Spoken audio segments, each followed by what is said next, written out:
Hello, everyone. I'd like to start today off with a few questions. How many of you like to start your morning with a cup of coffee? Yep. Yes. No. Nope. How No. about tea? Yes.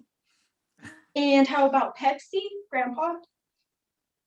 Well, how Yeah. about a great big tall glass of battery acid? That's me. No. Of No, course not, thank but if you. you were a soldier in 1941, that's exactly what you'd be calling your frozen orange juice, which brings me to the purpose of my speech today. I'd like to tell you about a few inventions that the military created. I researched my topic using only the most credible sources. One is an article written by Thomas C. Froelich called 15 Commercial Products Invented by the Military Include GPS, Duct Tape, and Silly Putty, straight from USA Today. Another article is by Emlyn Rood called How World War II Brought the World Frozen Orange Juice from Time. One final mentionable source is the article Jeep History in the 1940s, straight off of the Jeep website and posted by Jeep. Today, I'd like to tell you about frozen orange juice from concentrate, wristwatches, and Jeep. Without further ado, let's dive on into the exciting world of inventions inspired by the armed forces. First, I'd like to tell you about frozen orange juice from concentrate. In the 1930s, frozen juice from concentrate was becoming very popular, but all throughout the 30s, chemists just couldn't get orange juice right. Whenever they would try to freeze orange juice, it would quickly turn bitter and brown, which is where the battery acid term came from. Then World War II hit. In 1942, the U.S. Army quartermaster, who needed to ensure troops were getting enough vitamin C, offered a contract to whoever could successfully freeze orange juice. Finally, in 1945, some USDA scientists got it right. Without the Army's need for vitamin C, who knows how long that development would have taken.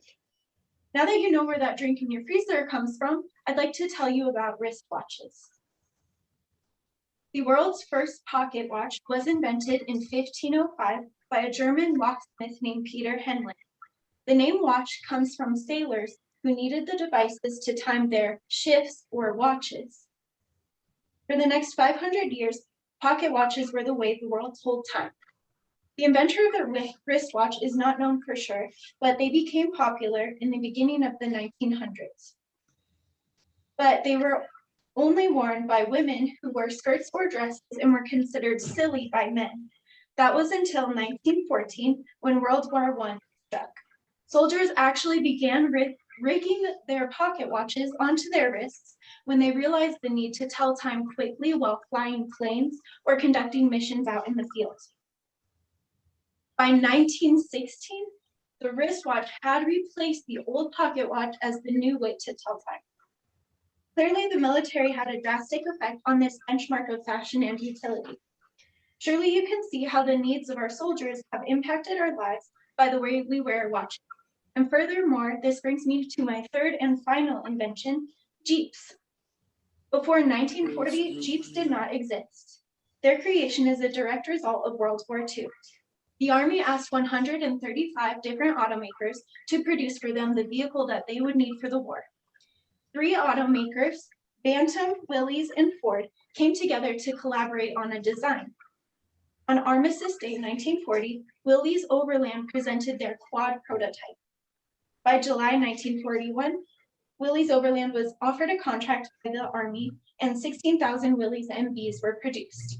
The Willys MB is truly an Army vehicle. One Willys MB, named Old Faithful, was even awarded a Purple Heart after serving 4 Marine generals and finally taking 2 shrapnel holes to the windshield at the Naval Battle of Guadalcanal on October 13, 1942. So this begs the question, how great are Jeeps? Now that you know how the military shaped these beloved vehicles, let's wrap this lesson up. I shared with you 3 of the many, many inventions our military fundamentally created. I have one final thought that simply emphasizes how fundamental our military is.